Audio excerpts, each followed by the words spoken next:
Hello বন্ধুরা, সুকন্যার আরেকটি mini ব্লগে তোমাদের জানাই অনেক স্বাগত। আজকের দিনটা ছিল রাখি পূর্ণিমার। রাখি প্রত্যেকটা ভাই বোনের কাছেই খুব স্পেশাল হয়। রাখিতে জড়িয়ে থাকে দিদি বোনেদের ভালোবাসা, ভরসা, সুরক্ষা, আর তার সাথে জড়িয়ে যায় একটি ভাইয়ের দায়িত্ববোধ, কর্তব্যবোধ, জন্ম পায় তাদের একটি শুভ পুরুষের সূচনা। এই রাখি বন্ধনটাই একটি ছেলেকে মেয়েদেরকে সম্মান করতে শেখানোর প্রথম ধাপ।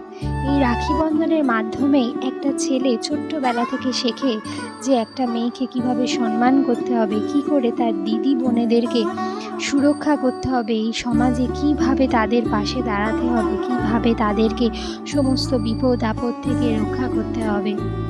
ঠিক এই দিনটাতেই সমস্ত ধরনের খুনসুটি, ঝগড়াঝাটি ভুলে ভাই বোনরা একসাথে মিলে পালন করে রাখি। আমার রাখি উৎসবটা যদি ভালো লেগে থাকে আমার চ্যানেলটাকে সাবস্ক্রাইব